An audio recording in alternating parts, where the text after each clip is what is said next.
The broom was still in his hands when she walked through the door. Edith Barrett had traveled 900 miles on the promise of a rough life, and she had made her peace with it somewhere around the Missouri border. She had expected dirt floors, a listing roof, the smell of cattle and unwashed wool, and a man who barely remembered she was coming.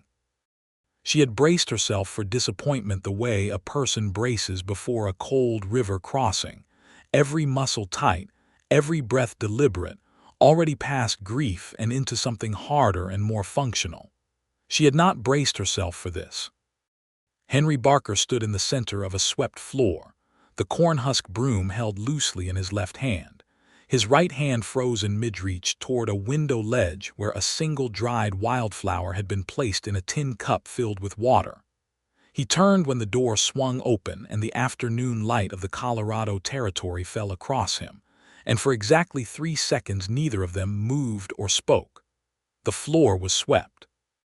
Not just cleared of the worst debris, but swept, clean lines drawn in the dust at the margins of the boards where the broom had passed, and in the center, the bare pine planks showed pale and honest. There was a cloth on the small table, a cloth. White with a thin blue border, folded neatly at the corners. There was a tin plate on the table and a fork beside it, placed parallel, the way her mother used to set the Sunday table back in Ohio. Something cracked open inside Edith Barrett's chest that she had spent 900 miles keeping sealed. She did not cry. She was not a woman who cried easily. But her throat closed around whatever word she had been planning to say, and what came out instead was silence, and in that silence she looked at Henry Barker, really looked at him, and saw that his shirt was clean though not new, that his dark hair was damp and combed, that there was a red mark on his jaw where he had shaved too close, and that he was looking at her with an expression that contained, in equal measure, terror and something that was almost hope. "I swept," he said, as though she might not have noticed, and his voice was low and roughly made, like a thing that didn't get used for polite conversation often enough. "I can see that," Edith said. The broom shifted in his grip. He set it carefully against the wall. And that was the moment she understood that something about the next chapter of her life was going to be nothing at all like she had planned, and that this fact frightened her more than any rough cabin ever could have done. She had left Ohio on the 14th of April, 1879, with one trunk, a letter of introduction, $23 folded into the lining of her traveling coat, and the carefully guarded understanding that she was making a practical decision. Not a romantic one, practical. She was 27 years old, which in Millhaven, Ohio in the year of our Lord 1879, placed her in a category that carried its own quiet shame, a category her mother referenced with sighs timed like the ticking of a clock running down. She had worked as a schoolteacher for 5 years. She had a mind that moved faster than her circumstances allowed, and a tongue that followed when she forgot to rein it in. She had turned down 2 proposals, one from a farmer with kind eyes but no apparent interior life, and one from the son of the town banker who had told her that she would need to give up teaching when they married because a wife of his station ought not to work. She had declined that one in full view of 4 witnesses at the church social, which had not made her popular. So when the advertisement appeared in the Ohio Register in the autumn of 1878, placed there by a Mr. Henry Barker of Calhoun County, Colorado Territory, seeking a capable woman of good character to share in the work and life of a cattle operation of modest but growing means. Edith had read it 3 times, folded the paper into her apron pocket, and gone home to think. The advertisement had been honest to the point of bluntness. It said nothing about romance. It said nothing about beauty or accomplishment or any of the softer currencies by which women were typically evaluated. It said capable woman of good character. It described the terrain as demanding and the winters as severe. It mentioned that the nearest town was 7 miles distant and that the nearest neighbor was 3 miles further than that. It said that the man seeking a partner was 31 years of age, in sound health, not given to drink, and in possession of a working cattle operation that currently ran 200 head. It said that he was not a man of many words, but that he was a man of his word. That last sentence had done something to her, a man of his word. In her experience, men who led with that particular assurance were sometimes exactly what they claimed and sometimes the furthest possible thing from it, and the only way to know which was to look them in the eye and judge for yourself, which required proximity, which required a decision. She had written back, not immediately. She had waited 2 weeks, during which she had weighed the situation with the same methodical care she brought to everything she undertook, and she had written a letter that was equally honest in return. She told him her age. She told him her profession. She told him that she had strong opinions and had been told that this was a fault. She told him that she could ride, could cook adequately though not beautifully, could manage accounts, could administer basic medical care as she had nursed her father through 2 years of illness before his death the previous year. She told him she was not afraid of hard work. She told him she was afraid of nothing much at all, which was perhaps an overstatement but felt true enough when she was writing it. He had written back in 3 weeks.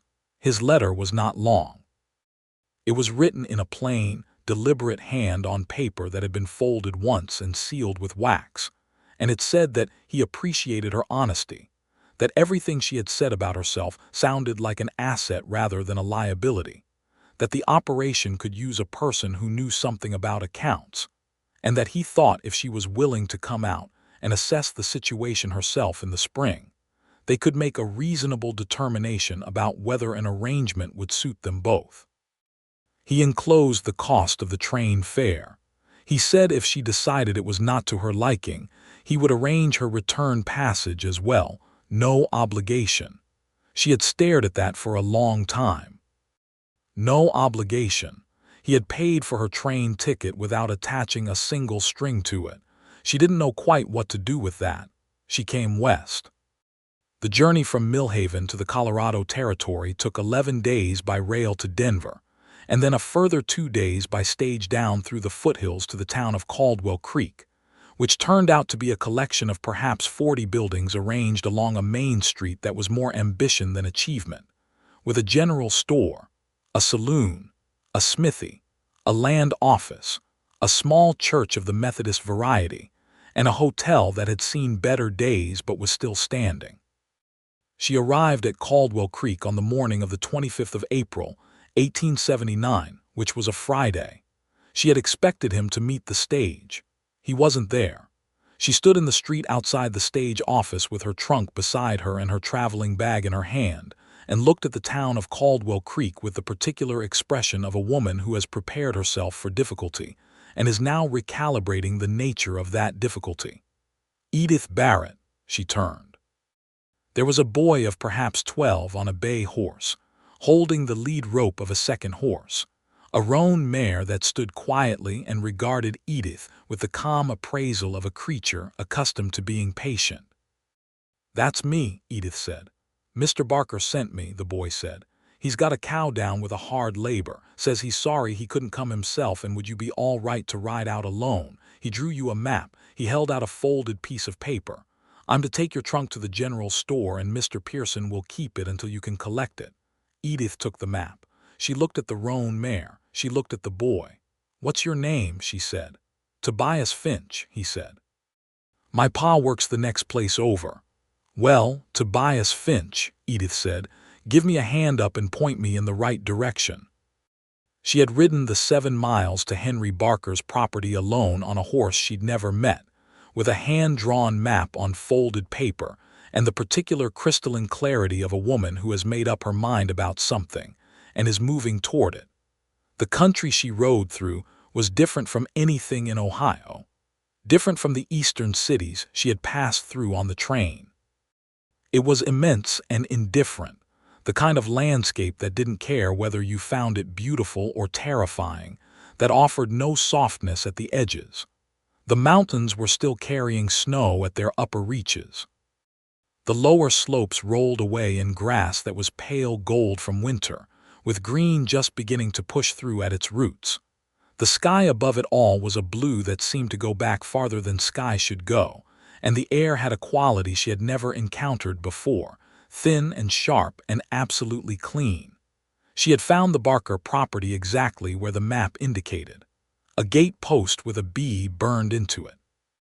A track running between fence posts that someone had maintained with care, the wire strung taut and the post standing straight.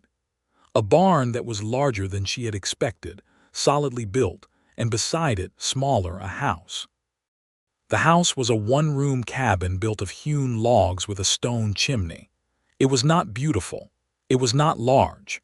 But it was sound, she could see that from the track. The roof was good. The chinking between the logs was fresh in places where repairs had been made. The door hung straight.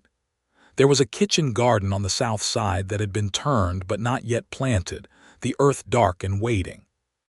She had tied the roan to the post outside and pushed open the door, and found Henry Barker standing in the middle of a swept floor with a broom in his hand. She set her traveling bag on the table beside the white cloth with the blue border and looked around the cabin with the slow thoroughness she brought to any new situation. One room, a sleeping area with a narrow iron bedstead and a quilt that had been straightened with some care. A cooking area with a cast iron stove and a solid workbench and shelves that held their provisions in a reasonable order. A table and 2 chairs. A washstand with a basin and pitcher. A window facing east and a window facing south, both clean of their glass, which was not something she had expected. And the floor swept. "I didn't know when exactly the stage would get in," Henry said. He was still standing near the broom. He seemed to be a man who needed something to do with his hands and was fighting the urge to find it. "Tobias should have been there. I hope the ride wasn't too hard." "It was fine," Edith said. She meant it. She turned back to face him fully and made herself look at him the way she would look at a situation that required clear assessment. He was tall, broad through the shoulders, the kind of build that comes from actual work rather than intention. His face was weathered from sun and wind, to a color that didn't quite match the paler line at his jaw where the hat brim fell. His eyes were gray, the particular gray of storm cloud and afternoon light, and they were watching her with an intensity that he seemed to be making some effort to moderate. He was, she thought, not a man who usually had company in this cabin and was not entirely comfortable with it, but he was trying with a visible sincerity that she found she couldn't dismiss. "The cow," she said. "Calf came," he said. "She's all right, both of them." "Good." She looked at the flower in the tin cup on the window ledge. "What kind of flower is that?" He looked at it as though he'd forgotten it was there. A brief color came into his weathered face. "Larkspur," he said, "dried from last summer." "I thought it might be," it seemed. He stopped. "I don't know why I put it there," he said. Edith looked at him for a moment. "I think it was a kind thing to do," she said carefully. The color in his face deepened. He picked up the broom and put it in the corner behind the door with the deliberate focus of a man who needed to do something with his hands. "I expect you're hungry," he said. "I can put something on." "I can cook," she said. "You just rode 7 miles. So did you." "This morning, I assumed, to check the cow." He looked at her.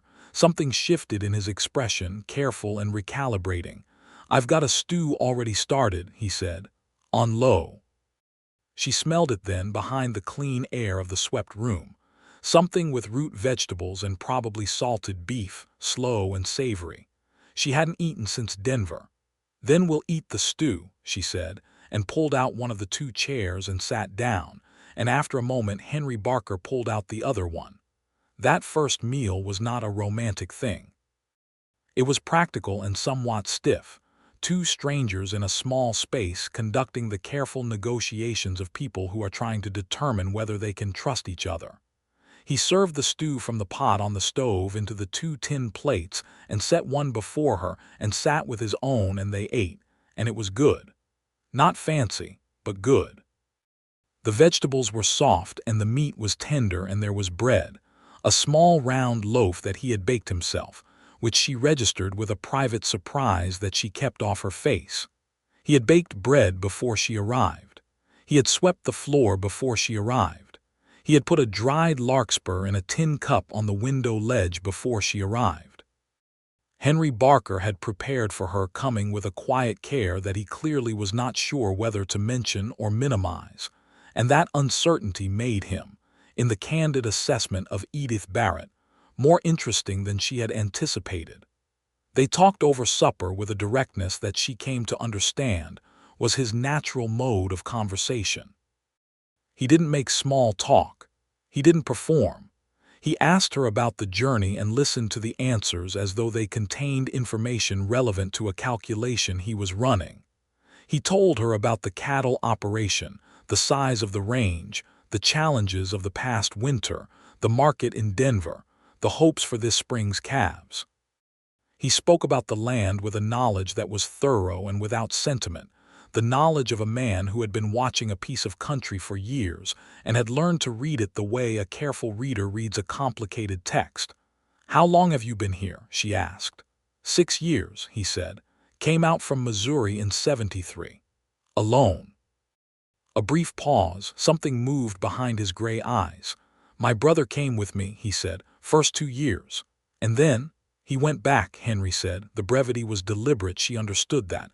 A door being closed gently rather than slammed, she did not press it. "The advertisement," she said. "Had you advertised before?" He looked at her steadily. "No," he said. "What made you do it now?" Another pause, longer this time. He turned his tin cup between his hands, a gesture she would come to know well. "I've been making the place into something," he said slowly, "building it into something that could last. And I got to a point where I thought a thing that's built to last ought to have more than one person in it." He looked at the cup. "That sounds cold when I say it like that." "No," Edith said. "It sounds honest." He looked up at her then, quickly, and whatever he saw in her face seemed to settle something in him. "Your letter," he said. "Most of the letters I got they were about things women thought I wanted to hear. Yours wasn't." "I don't have much patience for that kind of correspondence," she said. "I know," he said. "That's why I wrote back." The silence that followed was not uncomfortable. That was the thing that surprised her most in those first days. The silences with Henry Barker were not uncomfortable. He didn't fill them with noise for the sake of noise, didn't perform at her, didn't seem to require her to perform in return. He existed in the space with a quality she could only describe as solid, as though he had decided exactly what kind of man he was going to be, and had been that man long enough that it no longer required effort. The sleeping situation was handled with a matter-of-fact propriety that she appreciated. He had already rigged a curtain from a length of canvas that divided the sleeping area from the rest of the room.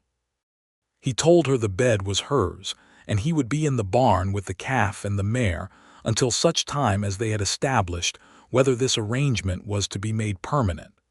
She told him that she didn't require him to sleep in the barn. He said it was no hardship.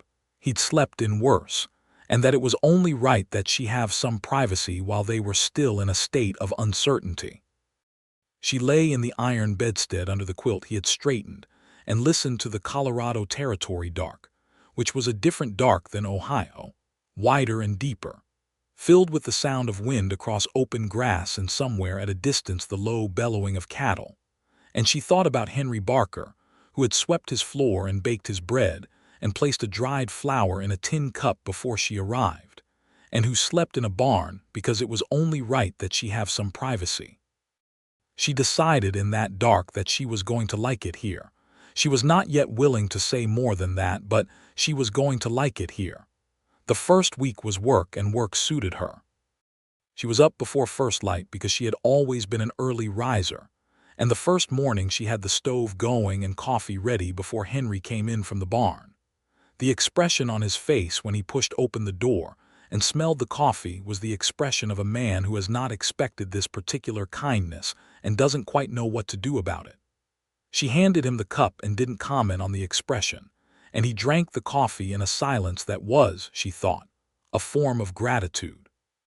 They established a rhythm quickly, which told her something about their compatibility. People who have very different natural rhythms don't fall into step easily, but with Henry it happened with a minimum of negotiation. He was methodical and thorough, and did not leave tasks half-finished.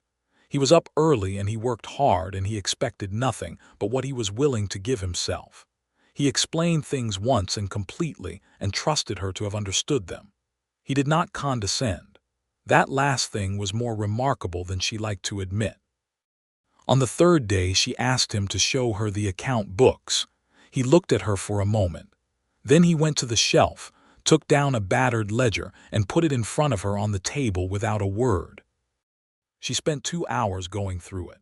The figures were accurate, but the system was clumsy, the kind of system a man develops alone who has had no formal training in bookkeeping. She made some notes. When he came in for supper, she showed him a simpler layout that would let him see at a glance where the operation was profitable and where it was losing, and he bent over the table and studied her notes with a focused attention that she found she liked watching. "Can you teach me that?" he said. "Yes," she said. "Will you?" "I just offered to." He straightened up. He was smiling, barely a contained thing at the corners of his mouth, but she saw it. "I know," he said. "I just wanted to be sure." On the fourth day, she met Tobias Finch's parents, Milo and Clara Finch, who rode over to welcome her. Clara Finch was a practical, weathered woman in her late 30s with kind eyes and an efficient manner who looked Edith over with the frank assessment of someone who had seen a number of mail-order situations go badly and was checking her preliminary opinion. Within 20 minutes, they were in conversation about the kitchen garden, about the school situation in Caldwell Creek, about the Methodist minister who was apparently also the town postmaster, which Clara felt was a combination of roles that invited conflict. Milo Finch shook Henry's hand and said, "She seems like a good one, Henry." Henry said, "She is." He said it without looking up from the fence post he was repairing, and his voice was even and certain, and Edith, who was perhaps 10 feet away and absolutely heard it, felt something warm and unguarded move through her chest. She did not examine it too closely. She was a practical woman. On the 6th day, something happened that changed the nature of things between them. She had been in the kitchen garden, turning the earth for the second planting, when she found the grave. It was set back against the north fence line, marked with a wooden cross that had weathered to a pale gray, the name barely legible. She could make out the letter M and what looked like the year 1875. She stood and looked at it for a long time, dirt on her hands and the spring wind moving through the grass. When Henry came up from the lower pasture at midday, she was at the workbench making bread, and she waited until he had washed his hands and the silence had settled before she said, "There's a grave against the north fence." He was still for a moment, his back to her. Then he turned. He looked at her face as though reading for something, for judgment or for pity, and she kept her face careful and open and clear of both. "My wife," he said, "Margaret. She died in February of 75, fever. There wasn't a doctor within 40 miles. Edith set down the bread dough. She said nothing because she understood that this was a thing that wanted to be said and then held, not responded to immediately. "She'd been here 2 years, Henry said. His voice was level, but the level had cost him something. "She was a Missouri girl and she hated it here, the isolation, the winters. She wasn't made for this kind of life. I thought she'd come to like it. I was wrong about that." "I'm sorry," Edith said. "She was 22, Henry said. It wasn't a fair go for her." Edith understood then a number of things about Henry Barker that had been partially obscured before. The careful way he had described the demands and difficulties of the life in his advertisement, without softening any edge of it. The way he had enclosed the return passage fare with no obligation. The way he had looked at her when she'd ridden in on that first day, terror and something almost like hope. He had been carrying a dark past, not of cruelty or betrayal, but of grief and a guilt that had quietly shaped him into the man who swept his floor and placed a flower in a tin cup because he wanted to make something welcoming in this life that had not always been welcoming enough. "The advertisement," she said. "The way you described everything so plainly." "I didn't want anybody to come here under a false impression," he said.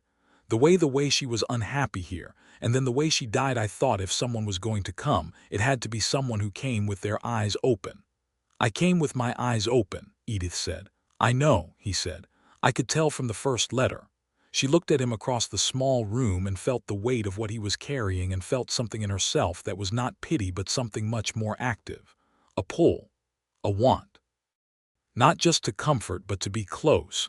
To be in the same orbit as this man who had been broken open by loss and had rebuilt himself not into hardness but into something careful and honest and quietly, stubbornly hopeful. She went back to the bread.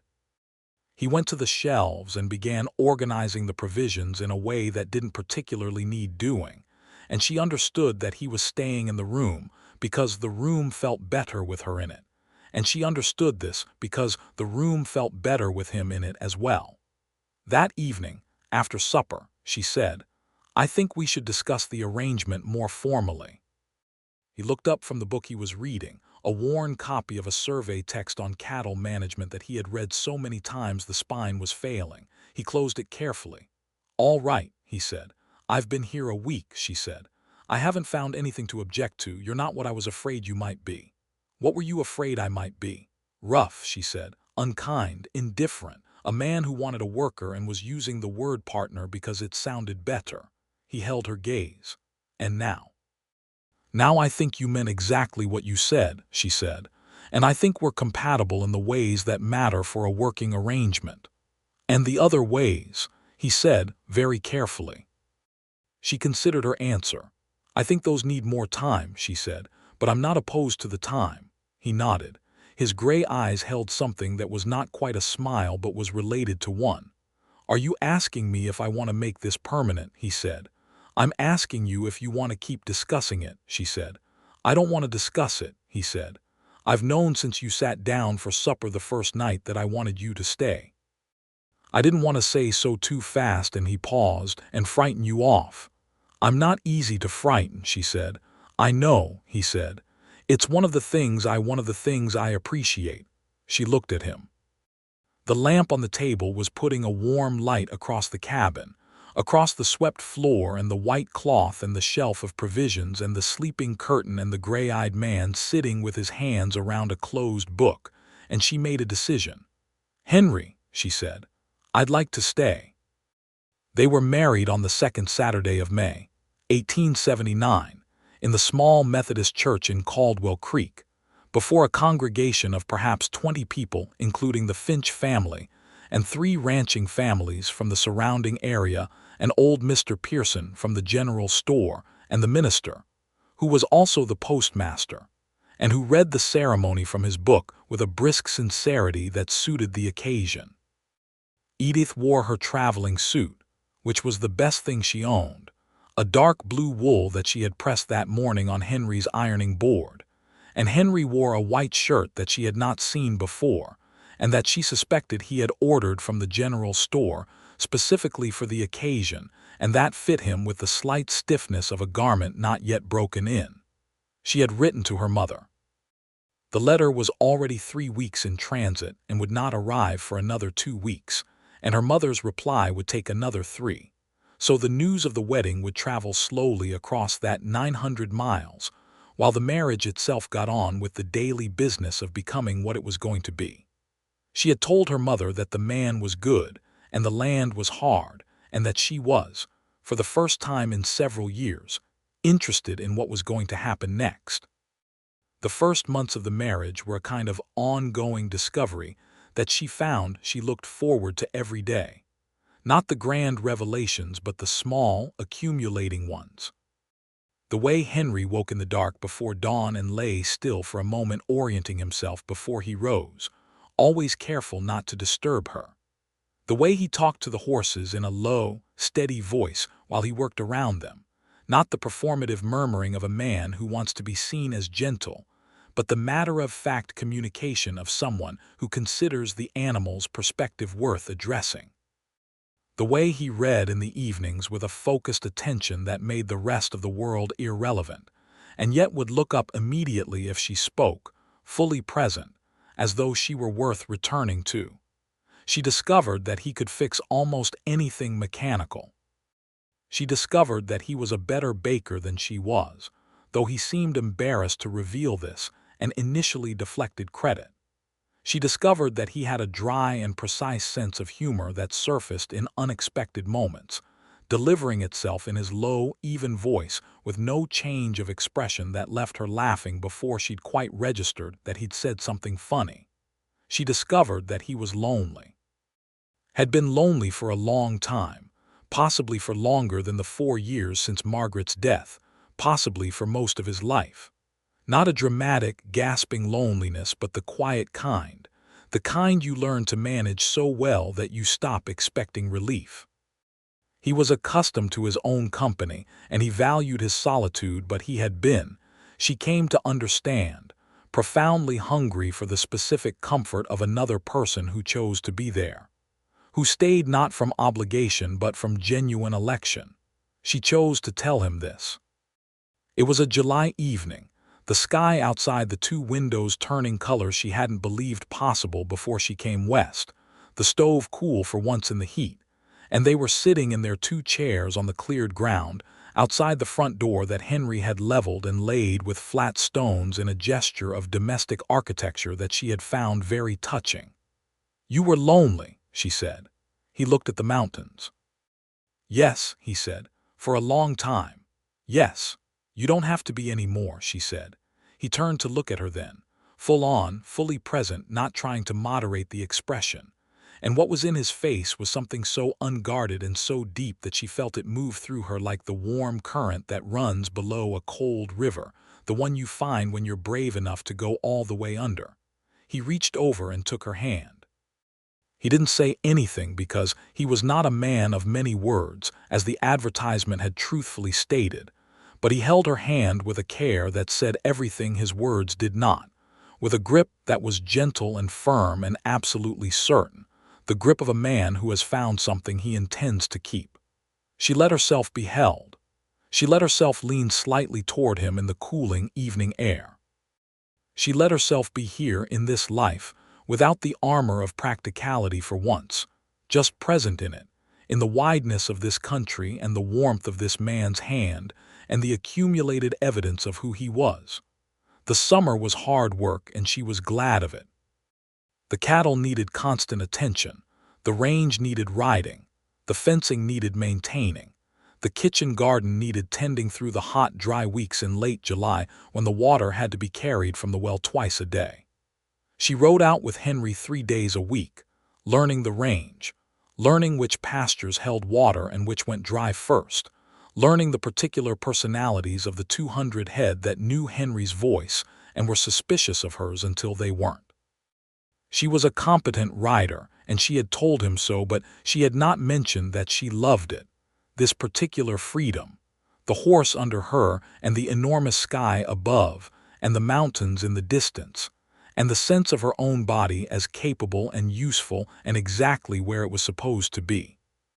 One afternoon in late July, she was riding the north fence line alone while Henry worked in the near pasture, and she came around a stand of ponderosa pines and found herself facing a group of 3 Ute men on horseback who had come up from the southern edge of the property. Her heart knocked once, hard, and then she made herself stay still and think clearly. She had read enough and heard enough since arriving in Colorado to know that the Ute people had been in this territory for centuries, and that the relationship between settlers and the Ute Nation was a complicated and often unjust one, the government having repeatedly broken agreements and reduced Ute territory in ways that were wrong and continued to be wrong. She was aware that her presence here on land that had not so long ago been Ute range was not a simple or innocent thing, even if she was not its architect. The 3 men looked at her steadily. One of them spoke. She did not understand the words. She made a gesture of open hands, palms forward, and then pointed in the direction of Henry's property, her property, and then to herself, clearly establishing that she belonged here and was not a threat. There was a pause. Then the tallest of the 3 said something to the others, and the 3 of them turned and rode south without hostility and without hurry, and she watched them go and felt the complexity of the situation settle into her like weather. She told Henry about it at supper. His expression was serious and considered. "They've been through the South End before," he said.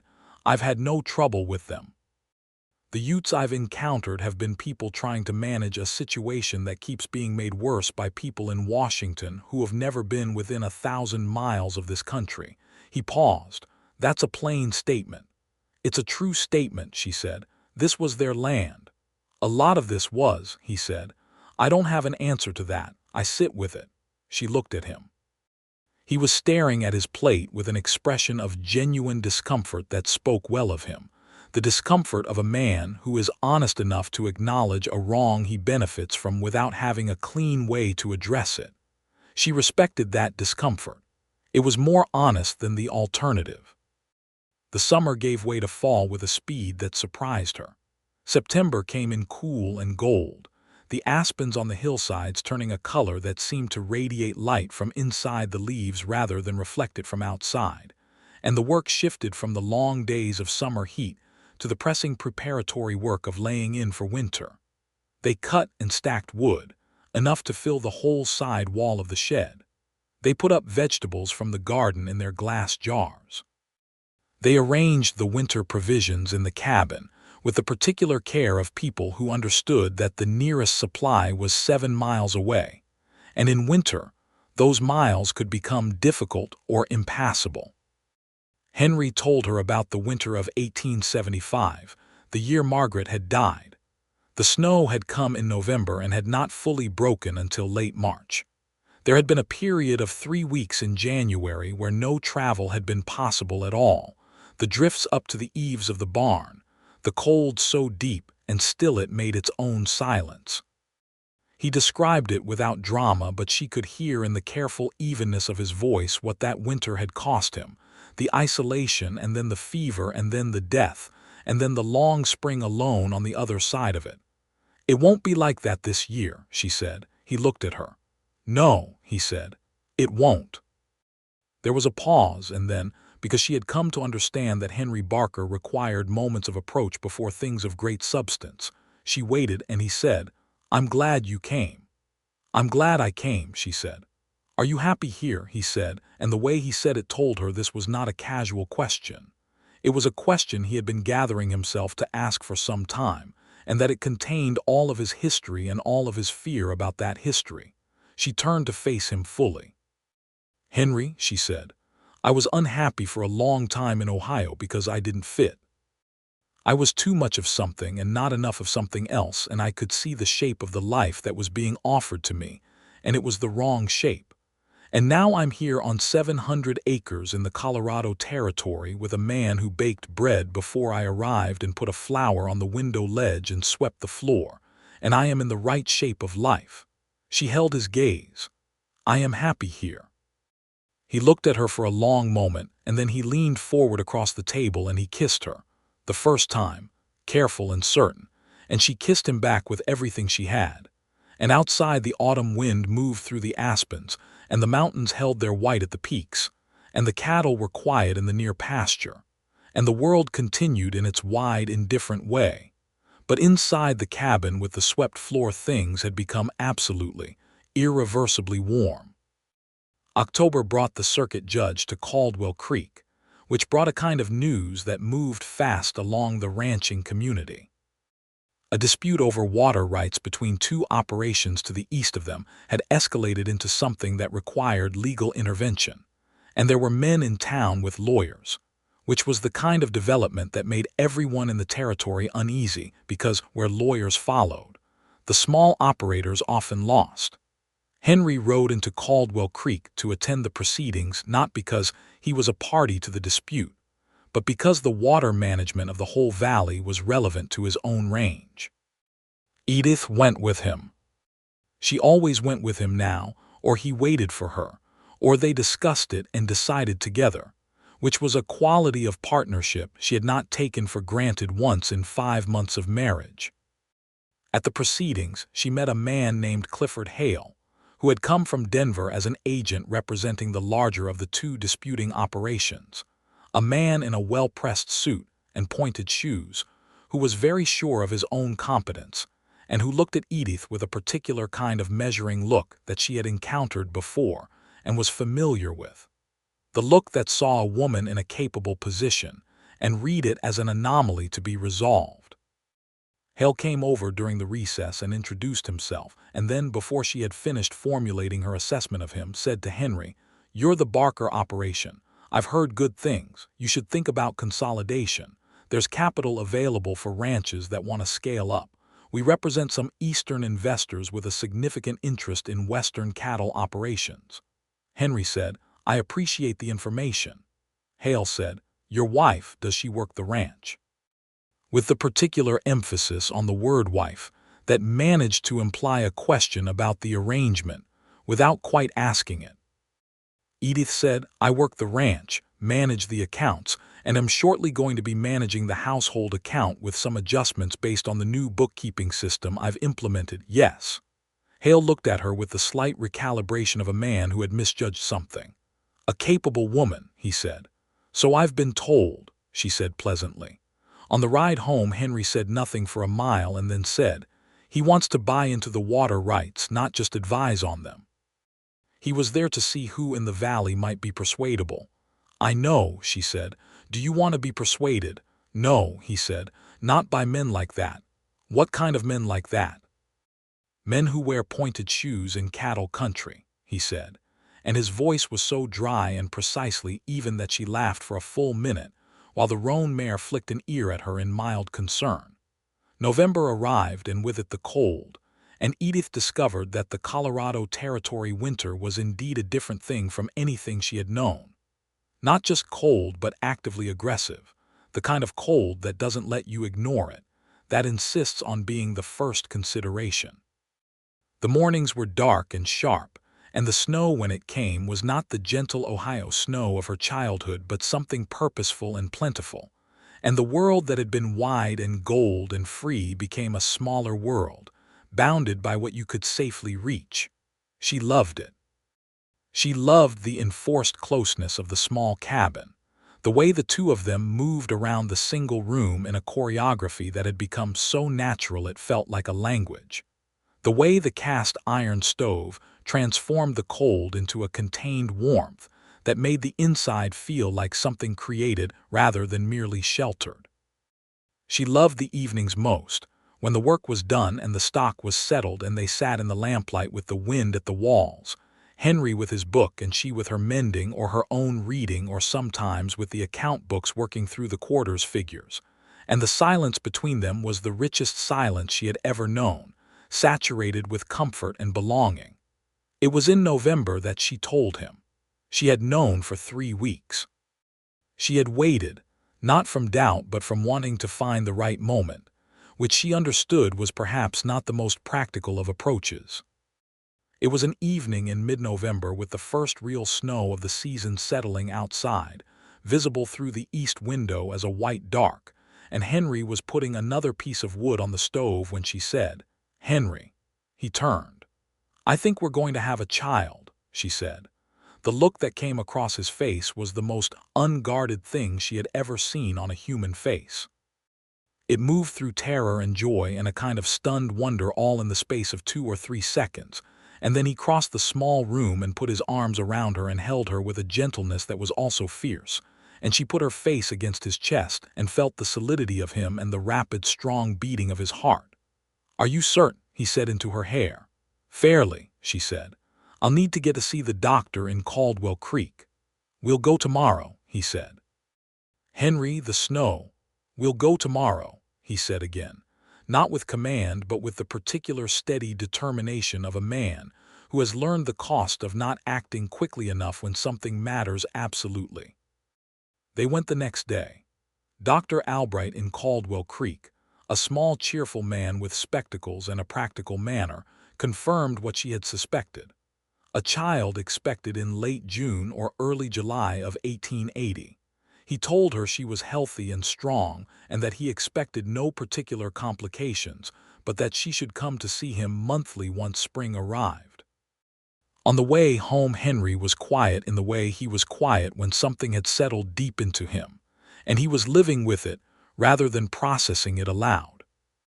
She watched his profile against the white winter country and saw that the fear and the wonder had both settled into something even and sure, and she thought, "This is a man who will be a good father, who will sweep the floor before the child comes, who will put a flower in a tin cup because it seemed like the right thing to do. Winter deepened. Christmas came, marked by a small tree Henry had brought in from the hillside, a cedar sapling barely 3 feet tall with its roots still wrapped in burlap so they could plant it in the spring, and by a meal that took most of the day to prepare and was eaten slowly and with pleasure, and with the particular heightened awareness of people who know they are building a tradition for something that is still coming. Edith had sewn a small panel from a piece of blue fabric she had bought at the general store, embroidered with the initials EB and HB interlocked, and she gave it to him folded in the way her grandmother had wrapped small gifts. He held it for a moment and then looked at her and said, "I should have gotten you something better than what I got you." He had gotten her a set of drawing pencils and a sketchbook from the general store, because he had noticed in October that she had been using charcoal to sketch the view from the south window and had seemed to enjoy it, and had filed this information away and acted on it. She said, "Henry, these are exactly right." He believed her because she never said things she didn't mean, and he had learned this about her and relied on it. And it was one of the things she was proudest of in herself in this life, that her word meant something to this man.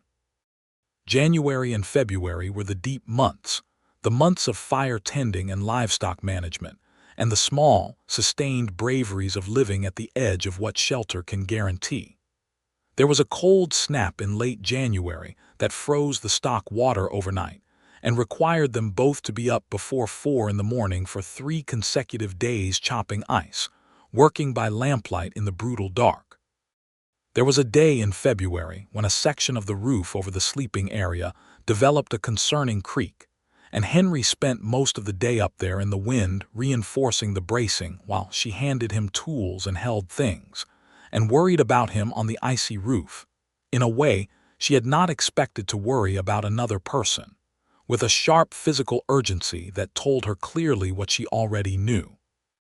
That she had moved past every last practical consideration and landed in the country of love completely. She told him this on the February evening after he had come in from the roof, stiff and cold, and she had made him sit at the stove with his hands around a cup of coffee and had made him supper and had sat across from him while he ate. "I love you," she said. The way she said it was direct and clear, the way she said everything without performance and without the circling approach of people who are not sure the statement will be welcome. "I want you to know that I do." He looked up from his plate. The gray eyes held her for a moment with an intensity that she felt in her sternum. Then he set down his fork and reached across the table and took her hand, and his hand was still cold from the hours in the wind, but it was warm at the center of the palm, the essential warmth of him always there. And he said, "I have loved you since you walked in the door and looked at that swept floor like you were seeing something you hadn't known you needed." She had not known about herself that she was capable of this much warmth. She was discovering it continuously, like a room in a familiar house that keeps turning out to have another room behind it. Spring arrived late in 1880, the snow holding on into April before it relented, and when it finally pulled back and the grass pushed through and the aspens began their green fire on the hillsides, the relief of it was physical, cellular, the body's own response to light returning. The cattle had come through the winter in reasonable condition, and there were new calves arriving daily, a good crop, strong and numerous, and the accounts that spring showed the first real surplus in the ledger since Edith had taken them over and reorganized them. She showed Henry the figures at the kitchen table. He looked at the column and then looked at her and said, in his dry and precisely even way, "You're better at this than I am." "I know," she said. "I'm glad you came," he said, which was the 3rd time he had said this, and each time it had meant something slightly different and each time it had meant more. The pregnancy moved through spring with a straightforward robustness that she was grateful for. She was tired in March and impatient with the tiredness, because she had never been a woman who tolerated physical limitation with grace. She told Henry this. He said, "Sit down," in his calm, unargumentative way, and she said, "I don't want to sit down," and he said, "You're building a person in there. That is not a small project. Sit down." And she sat down, not because he told her to, but because the logic was sound, and she watched him finish the task she had been attempting with a competence that she admired even while it annoyed her. Clara Finch came over twice a week from March onward, which was a kindness that Edith accepted with the humility of a woman who has always done things alone, and is learning that this is not always the stronger choice. Clara had 3 children of her own and a matter-of-fact competence about the reproductive business of life that made her a comfort rather than an anxiety, and they talked over the kitchen table about things practical and personal with the ease of women who have found in each other a genuine friendship. Clara said one afternoon in May, "Henry Barker is a different man since you came." Edith looked at her. "Different how?" "Lighter," Clara said. "He was always good, always decent. But there was a heaviness to him. Since you, there's not." She paused, stirring her coffee. "He waited a long time to be ready to try again after Margaret. I was afraid he'd waited too long and gotten used to being alone. But then your letter came, and Milo said, you should have seen his face when he read that letter." Edith was quiet for a moment. "He showed Milo the letter. He rode over and read most of it out loud," Clara said. "I think he needed a witness to confirm that what the letter said was real. He read us the part where you said you had strong opinions and had been told this was a fault. And Milo said, that's either going to be a disaster or exactly right. And Henry said, it's going to be exactly right." Edith sat with this. Henry, who had ridden 3 miles to read a letter out loud because he needed to confirm that what it said was real. Henry, who had then written back with his plain, honest words and enclosed the return passage fare with no obligation because he didn't want anyone to come under a false impression. The consistency of him, across time, across loss, across the hidden weight of everything he had carried, was something she kept discovering new dimensions of. He was right, Edith said. It was exactly right. The boy was born on the 22nd of June, 1880, on a warm evening with the windows open and the sound of the summer wind in the grass outside, in the iron bedstead with the straightened quilt, with Dr. Albright in attendance and Clara Finch beside her and Henry standing in the doorway with his hands locked together and his face absolutely still and white. The labor was long. 14 hours. She was tired at the end in a way she hadn't known was possible. The body's deep exhaustion that is also somehow its deepest triumph. And when Dr. Albright put the baby in her arms and she looked down at the red and furious small face, she felt a love so enormous and uncomplicated that it reorganized everything behind it. "Henry," she said. He crossed the room and crouched beside the bed and looked at his son, and his face did the thing it had done on the February evening when she had said, "I love you," that complete unguarded surrender to something too large to manage with composure. "He's perfect," Henry said, very quietly. "He looks like you," she said. Henry looked at her then, over the head of the baby, and his gray eyes were bright with something that was not quite tears but was the condition just before them. "What will we call him?" he said. "James," she said. She had been thinking about it for weeks. "James William Barker. William was my father." "James William," Henry said, as though testing the weight of it. "Yes." Dr. Albright declared both mother and child in excellent health and took his leave with the satisfied briskness of a man who considers a straightforward birth a kind of professional success, and Clara Finch kissed Edith's forehead and said she would be back in the morning and left them to it. Henry sat on the edge of the bed with his wife and his son in the June evening, and held the baby with a careful competence that surprised her, until she remembered that he had helped bring calves into the world for 6 years, and that small, fragile creatures were not unfamiliar to him. And he held James William Barker against his chest, and looked at Edith with an expression she would keep inside her for the rest of her life. An expression of a man who has been given back something he thought the world had permanently taken. James was a red and opinionated infant who developed into a robust and curious toddler at a speed that seemed to have no relationship to the normal passage of time. By 8 months, He was pulling himself upright against the furniture, and by 11 months he was walking, already with a purposeful and slightly reckless quality. And by the time he was 2, he was running after his father around the barn with a small wooden horse that Henry had carved during the long evenings of the preceding winter, and a determination to be involved in everything that was happening that was so absolutely his mother's determination that Henry sometimes looked at him with a private smile. The cattle operation grew. Not dramatically, not with the kind of aggressive expansion that the Clifford Hales of the world would have recommended, but steadily and soundly, the way Henry Barker did everything, building towards something meant to last. They added 50 head in the spring of 1881 and a second hired hand, a quiet young man named Eli Torres who had come up from New Mexico and was handy with horses and wire fencing, and asked for nothing beyond his wages and his food, and who became part of the rhythm of the place with very little adjustment required on anyone's part. Eli ate supper with them 3 times a week by Edith's insistence, because she saw no reason a man should eat alone in a bunkhouse when there was a table with room. Henry had looked at her when she first said this, and she had looked back and he had simply said, "I'll put another plate." In the autumn of 1881, Edith wrote a series of letters to the women's associations in Denver on the subject of education access in rural Colorado, advocating for a circuit school system that would bring a teacher to communities like Caldwell Creek on a regular rotation. She had been thinking about this since her first winter, watching Tobias Finch make the 7-mile round trip twice a week to the school in town on days when the weather allowed it, knowing that there were children in the valley with no access at all. She had discussed it with Henry, who had listened to the full case she made and then said, "Write the letters. If you need the cost of postage and paper, use the household account." She wrote the letters.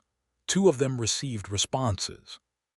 One response led to a meeting in Denver in the spring of 1882, which meant 2 days of travel each way, and the first time she and Henry had been separated for more than a day since their marriage, and she had not expected to find the absence so loud. Henry had driven her to the stage in Caldwell Creek and handed up her bag and stood by the horse with one hand on the harness and looked up at her on the stage. "I don't like this," he said, plainly. "It's 4 days," she said. "I know," he said. "I still don't like it." "James will keep you busy," she said. James at nearly 2 was a full-time enterprise. "James will make me miss you more," he said. "He's exactly like you." She leaned down from the stage step and kissed him goodbye, in full view of the stage office and Mr. Pearson, who was sweeping his front step and had the good manners to look the other way. And Henry put his hand at the back of her neck and held her for a moment, just held her there, before the driver called that they were moving. The Denver meeting was productive. The women she met were capable and seriously committed, and they saw the case she made for the rural circuit schools with an enthusiasm that translated into a formal proposal, drafted and submitted to the Territorial Education Board by the end of her 2-day stay. She was back on the evening of the 4th day, stiff and road-weary from the stage, and Henry met her at the stage office with James on his hip and the roan mare on a lead, and James reached for her the moment he saw her with the totality of a 2-year-old's emotion, and she took him and held him and felt his warm, solid weight with a relief that told her everything about who she was now, how completely this life had become the gravity of her. Henry stood beside her. He didn't say anything. He put his arm around her, and she leaned into him, and they stood there for a moment, the 3 of them in the evening light of Caldwell Creek, the mountains above and the sky deep and wide, and she thought, "This is the whole world. This is every world I need."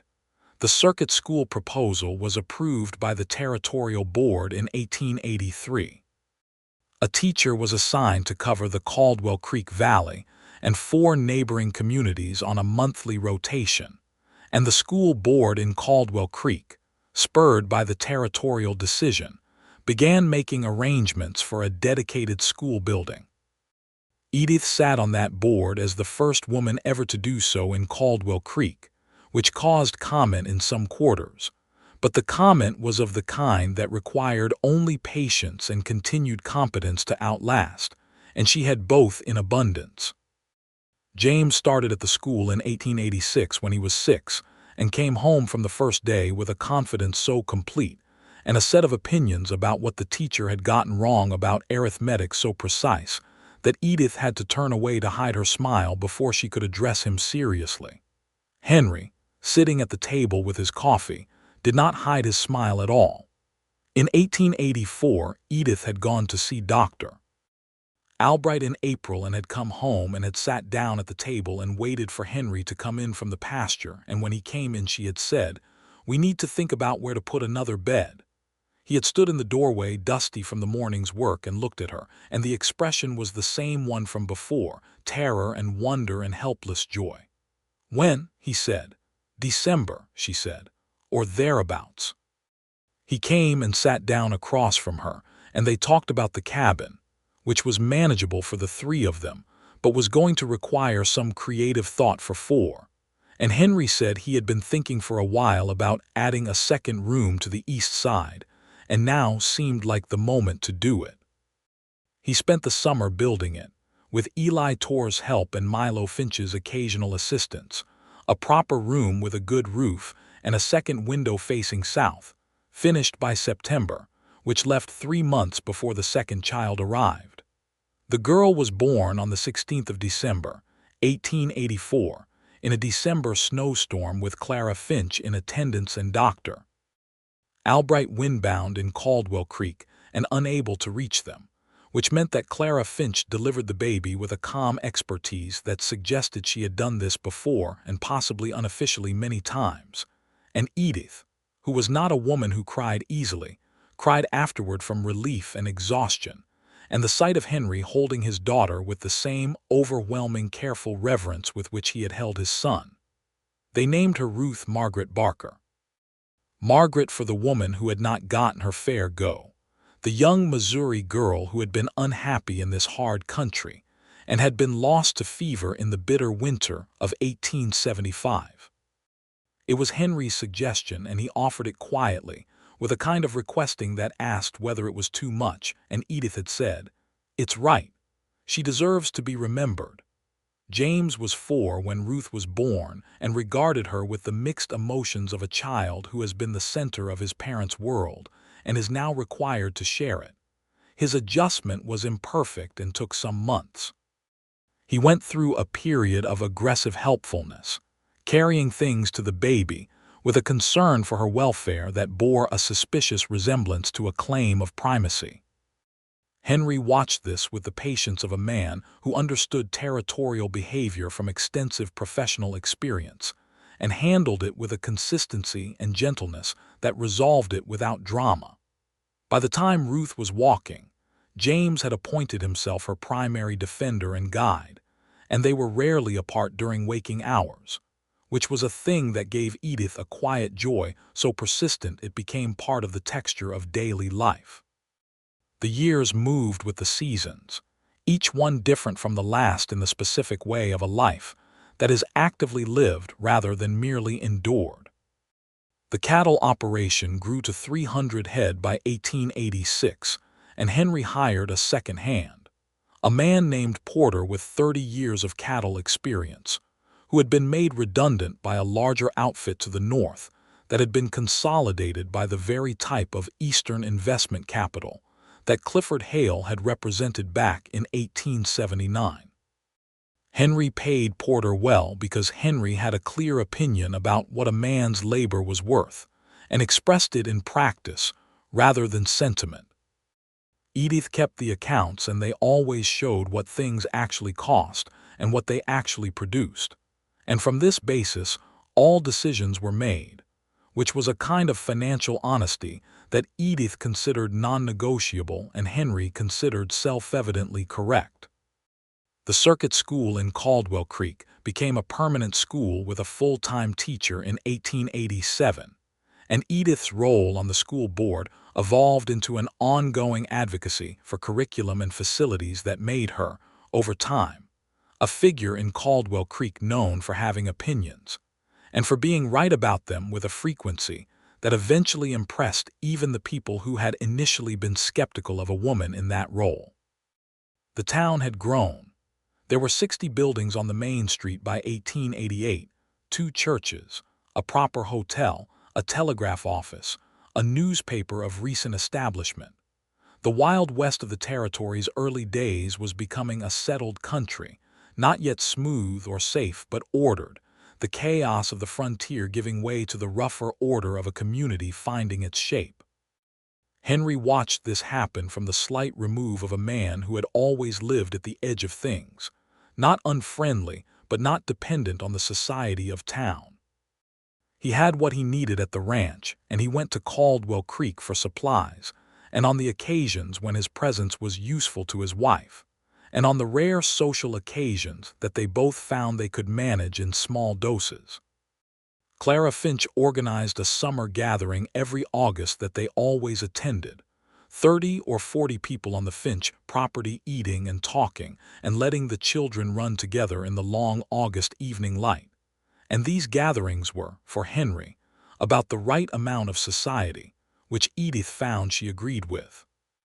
In 1889, Colorado became a state, admitted to the Union on the first day of August, and the news reached Caldwell Creek via telegraph and was celebrated with a degree of civic excitement that James, now 9, found thrilling and wanted to participate in, and Ruth, now 4, found overwhelming and preferred to observe from the safety of her father's shoulder. Henry stood in the main street of Caldwell Creek on that August day with his daughter on his shoulder and his wife beside him and his son 3 feet ahead of him jumping up to see over the crowd, and he looked at Edith with an expression that was peaceful and full and absolutely certain, the expression of a man who has arrived exactly where he intended to be. She took his hand. He folded her hand in both of his, the way he sometimes did when words were not the right tool. "Colorado," she said. "Home," he said. She looked at him. "Yes," she said, "home." They had been married 10 years the following May, and the anniversary passed on a Saturday with the children given to the Finches for the day, a piece of generosity from Clara that was offered and accepted with the mutual understanding of women who know what a marriage needs to stay alive. They had ridden out together in the morning to the high pasture, the one that looked back over the whole of the valley, and they had sat on the slope in the May sunshine with the grass new and green, and the mountains still white at the peaks, and she had brought lunch in her saddlebag, bread and cheese and 2 apples, and a piece of pound cake that she had actually made well this time, and they had eaten and been quiet and talked and been quiet again in the way they had always been able to be together. 10 years. She thought about the woman who had climbed down from that stage in Caldwell Creek in April of 1879, with $23 in her coat lining and a carefully guarded practicality, and a privately desperate need for the right shape of life. She thought about Henry Barker, who had swept his floor and put a flower in a tin cup and held his broom in his hands like a man who didn't know what to do next. "What were you thinking," she said, "when I walked in that door?" He looked at the valley below them, considering. "I was thinking I'd gotten dust on the window ledge after I cleaned it and I hadn't noticed and you were going to see it," he said. She laughed. He smiled, the full smile that was still not a common sight and was all the more valuable for it.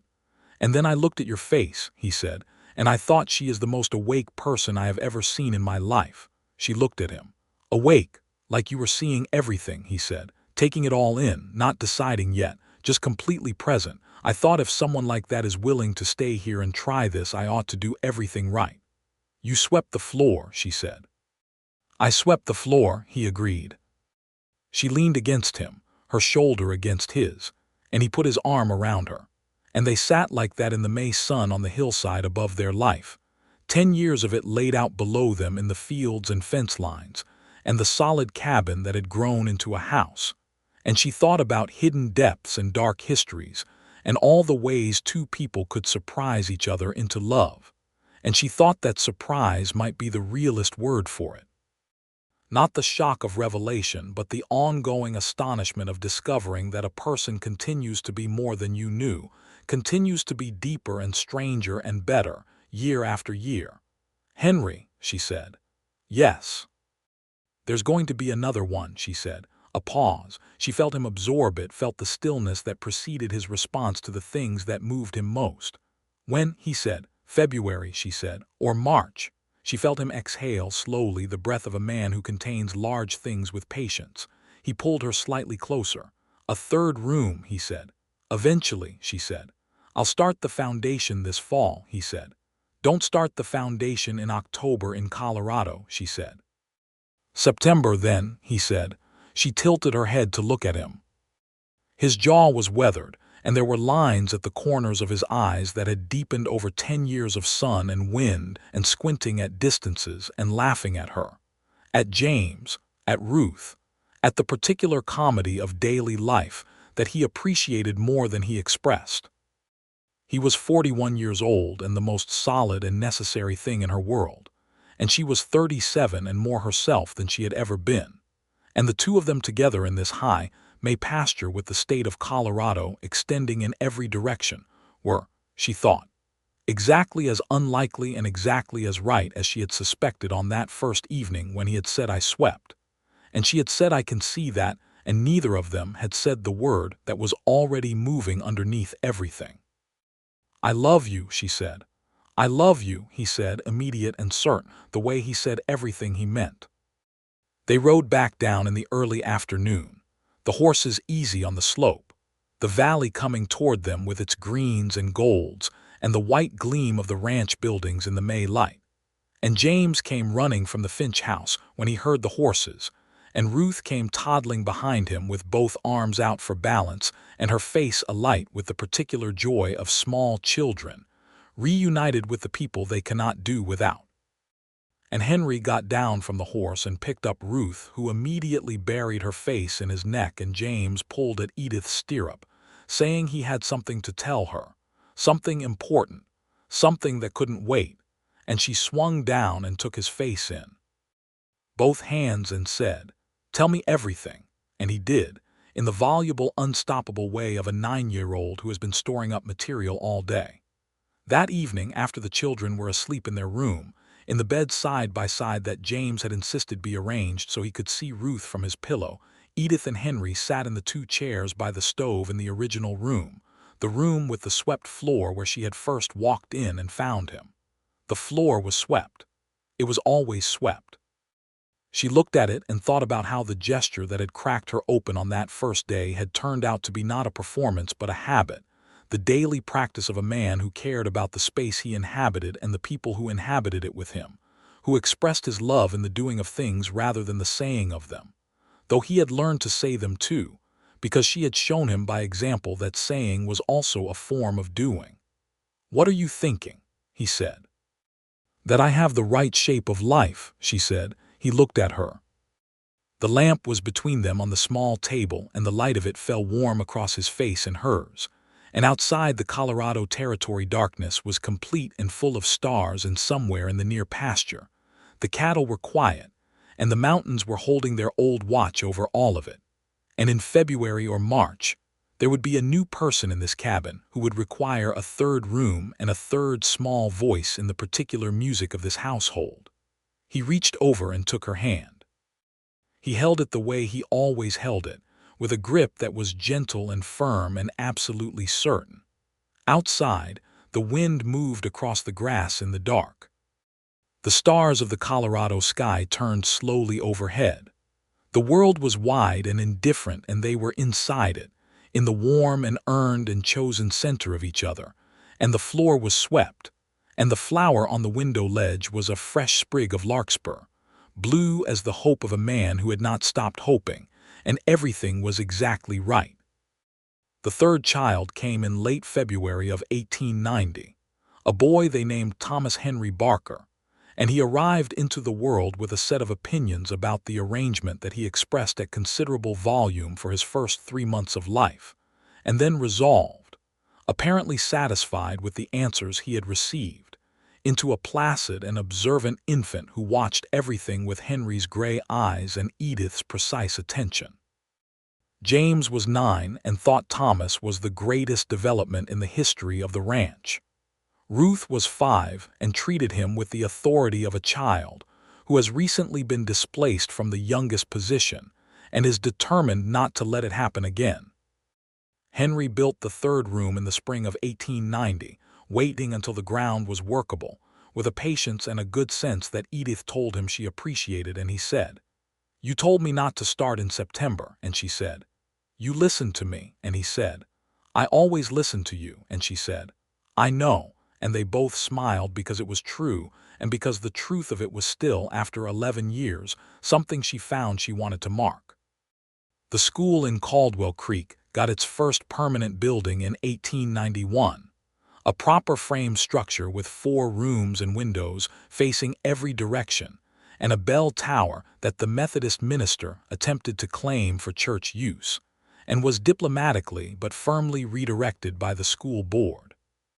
Edith stood at the dedication in September of that year and looked at the building and felt the particular satisfaction of a thing brought from idea to substance through the sustained application of effort and argument and patience. Henry stood beside her. He was looking at the building with the expression he brought to finished constructions, the eye of a man checking for quality and finding it. "You built this," he said. "The board built this," she said. "You built the board," he said. She considered this. It was more true than she was comfortable claiming aloud, so she said nothing, which was its own form of agreement, and Henry squeezed her hand once briefly and let it go. By 1893 James was 13 and already as tall as Edith, riding out with the men to work the cattle with a competence that made even Porter's weathered face register approval, which was not a common occurrence.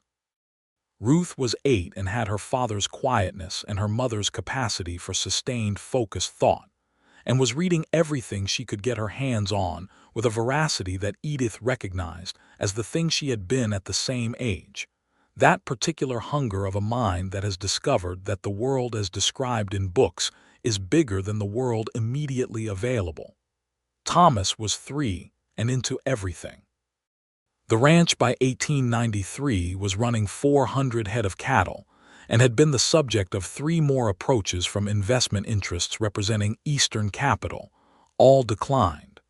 The accounts showed consistent growth and no debt except the small mortgage that had been retired in 1887. The range was well managed, the fencing sound, the water rights secured through a negotiation with the county that Edith had managed in 1888 on behalf of herself, and 3 neighboring ranches, including the Finches, which had made her reputation in the valley definitive and undeniable.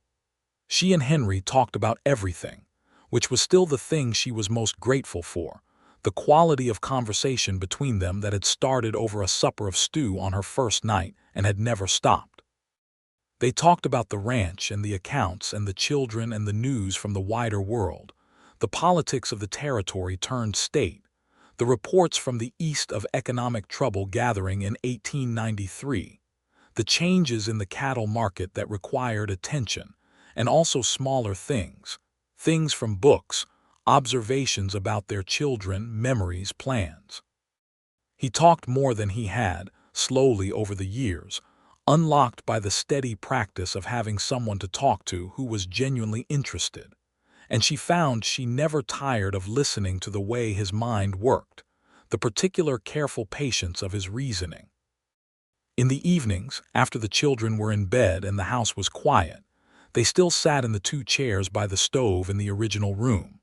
The room was fuller now with accumulated years, bookshelves, a second lamp, a rag rug that Ruth had helped her make, James's first attempts at carving displayed on the mantel beside the tin cup that had long since been replaced by a proper glass vase that held whatever was in season. But the floor was still swept, always swept, the same daily act it had always been, as unconscious and habitual and meaningful as breathing. She had never stopped seeing it, the swept floor. The daily evidence of a man who cared about the space he shared, who noticed what needed doing and did it, who had prepared for her arrival with a quiet and earnest care that she had walked in and found on the very first day, and that had never stopped being the thing he was. Years later, when her children were grown and asked her how she had known, she would tell them about the swept floor. She would tell them that she had come 900 miles expecting a rough cabin and the rough terms of a practical arrangement, and she had found a man with a broom in his hands and a dried flower in a tin cup and a cloth on the table with a blue border, and that what this had told her was not that he was a domestic man or a neat man or a man trying to impress her, but that he was a man who believed in making a welcome where there was welcome to be made, and that this belief was the root of everything he was. She would tell her daughter Ruth, who was going to be a remarkable woman, she could see it already. Find someone who prepares for your arrival. Not with money or with promises, but with the particular care of someone who has thought about what your comfort requires and has acted on it quietly, without announcement, before you were there to see. And Ruth, who was her mother's daughter in all the ways that counted, would understand exactly what she meant. In 1897, Henry turned 50, and Edith organized the gathering that she had promised herself she would organize. The kind of gathering that Henry would have gone out of his way to prevent if he had known about it in advance, which was why she arranged it in collaboration with Clara Finch without his knowledge. 35 people came to the ranch on a warm September Saturday, including Tobias Finch, who was now 29 and a rancher in his own right, and who had been, as a 12-year-old boy on a bay horse, the first person in Colorado to speak to Edith Barrett on the day she arrived. Milo Finch, older now and slower but still upright, shook Henry's hand with the warmth of a man who has watched a friend come into his full life over 20 years. Dr. Albright was there with his wife. Porter, who had been with the Barker operation for 11 years by then, stood at the edge of the gathering with the slight discomfort of a man not used to parties, but clearly moved to be included. Henry, confronted with 35 people on his property when he had been expecting a quiet Saturday, stood for exactly 2 seconds with the expression of a man calculating escape routes, and then he looked at Edith, who was watching him from across the yard with her arms crossed and her chin slightly lifted in the way she had when she was waiting for him to accept something inevitable. And he let out a breath and adjusted his face into something that was not quite a smile, but was related to one. "You did this," he said when she reached him. "You deserve a party," she said. "I don't need a party." "I know you don't need it," she said. "I want you to have it." He looked at her. He looked at the gathered people, the ranch he had built, his children moving through the crowd, James tall and easy, Ruth composed and observant, Thomas 10 years old and already in a serious conversation with Tobias Finch about horses. "All right," he said. "All right," she said and took his arm. It was a good afternoon. She watched him move through it, accepting congratulations with his characteristic brevity and genuine warmth, and she thought about the man who had been alone here for 4 years before she came, who had sat through the winters with his book and his cattle and his quiet, and who was now standing in his September yard at 50 years old, surrounded by the evidence of a life that had been, as he had intended when he built it, made to last. James married in 1901.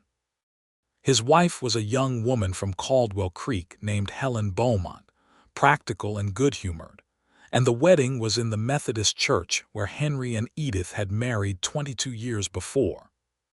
Edith sat in the pew beside Henry and watched her son at the front of the church and thought about the February night she had told Henry there was going to be a child and the look on his face, and she reached over and took Henry's hand.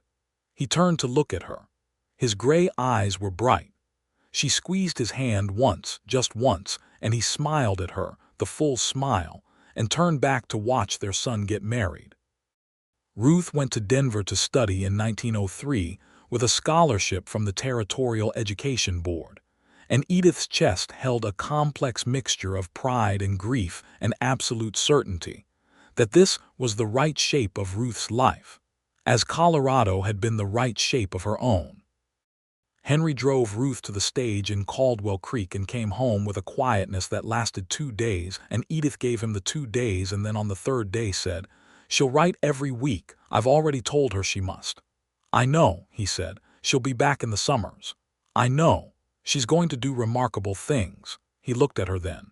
"She's exactly like you," he said. "She's better," Edith said. "She has your patience."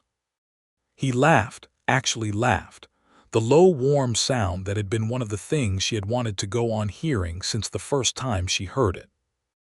Thomas, at 14, was already more interested in the mechanical aspects of the ranch than the cattle management, and showed signs of ending up in one of the new fields of engineering that were opening up in the 20th century's early years, which Edith found she was not surprised by and was completely supportive of. Henry was supportive too, with the steady equanimity of a man who had always believed that a person ought to follow what they were suited for, which was a belief that had made him write an honest advertisement and send it to an Ohio newspaper and change both their lives.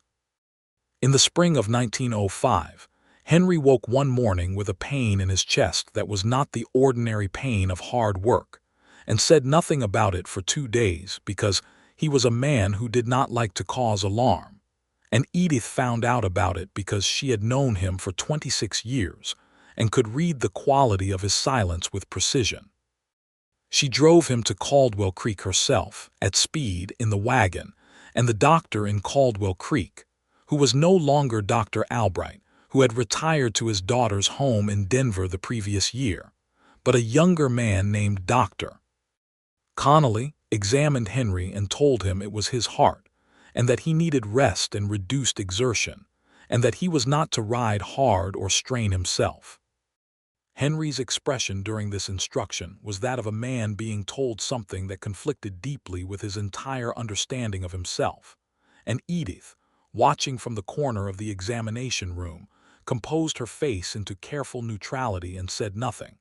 And in the wagon on the way home, when Henry said, "I'm not going to spend the rest of my life sitting in a chair," she said. "No one said anything about sitting in a chair. You're going to manage things from the ground instead of from the saddle, and James can do the hard riding, and we're going to hire another hand, and you're going to be sensible." "I'm 56, he said. "I know how old you are," she said. "Men die younger than this," he said, and the plainness of it, the way he could say even this thing directly and without theater, was such a fundamentally Henry thing that she felt something in her throat close around the words she needed to say, and she had to wait a moment before she could say them. "Not you," she said. "Not yet, not for a long time yet." He looked at her. She kept her eyes on the road ahead.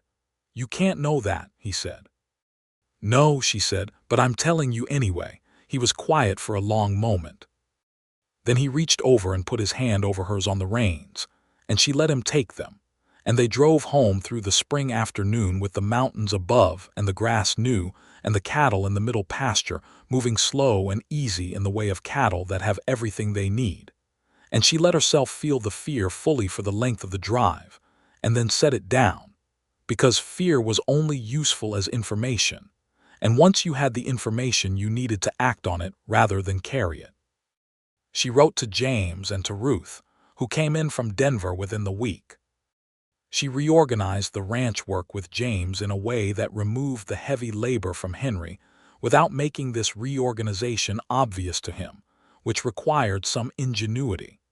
She made adjustments to the household that improved the quality of the food, and the rest in ways that could be attributed to a general modernizing impulse rather than medical necessity. She was not deceiving him, exactly. She was managing the situation with the particular skill of a woman who loves a proud man and knows how to give him his dignity while also keeping him alive. Henry understood what she was doing. She knew he understood because he was not a man who missed things. He let her do it, which was his form of trust, and that trust moved her more than any explicit acknowledgement would have done. The heart held. His color improved over the summer. By autumn, he was walking the range in the mornings in a way that was still clearly work, still assessment and management, still entirely purposeful and satisfying to him, just at a different pace. And James ran the operation with the competence of a man who had been trained for it by people who believed in doing things right, and the ranch ran well. Ruth came home for Christmas of 1905 and brought a young man with her, a civil engineer named Daniel Wharton, whom she introduced with a composure that was entirely her mother's and a slight color in her face that was entirely her own tell. And Henry looked at Daniel Wharton across the supper table with the calm and thorough assessment of a man who has thought seriously about what his daughter deserves and is checking for compliance.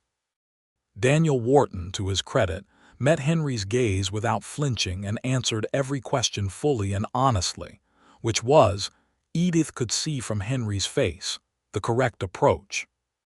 After supper, when Daniel and Ruth had gone to talk by the fire in the new room, Henry said to Edith, "He's direct." "Good," she said. "He listens to her," Henry said. "Better," she said. "He looked at her when she was talking," Henry said, "the way I look at you." She stopped what she was doing and turned to look at him. He was standing with his cup of coffee, and his expression was its usual measured self, but the gray eyes held something that had been there since the second year of their marriage and had never gone away, that particular brightness. "Henry Barker," she said. "Yes," he said. "That is the most romantic thing you have ever said," she said. He considered this. "I've said more romantic things than that," he said. "Name one," she said. "I love you," he said, immediate and certain. "You say that every day," she said. "Yes," he said. "That's the point."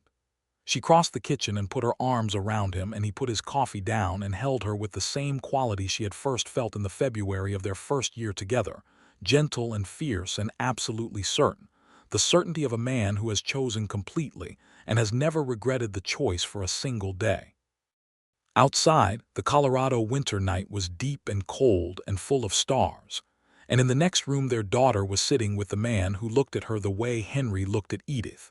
And somewhere in Denver, Thomas was finishing his studies, and James and Helen were in their house at the edge of the ranch property, and James and Helen's son, their first grandchild, Will Barker, was 2 years old and had recently made his opinions about sleep known to the entire valley. And in the kitchen of the house that had grown from a one-room cabin with a swept floor, Henry Barker and Edith Barrett Barker stood holding each other in the way of people who have been holding each other for so long that it is no longer a gesture but a structure, a thing that bears weight. This was the shape of the life she had been made for. She had known it the moment she walked through the door and found a man who had swept the floor before she came. She had been knowing it more truly, more fully, in every year since. The broom against the wall and the dried flower in the tin cup and the white cloth with the blue border had been a secret told before either of them knew what it meant. The first sentence of the story of two people who were about to discover that they had been, without knowing it, exactly what the other one needed. She stayed. She had stayed. She would keep staying.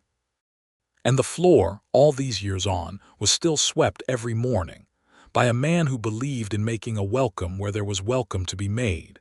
In this house, in this life, in the wide and indifferent and sometimes terrifying and absolutely magnificent country that had become, beyond any practical calculation she might ever have made, irreversibly and completely home.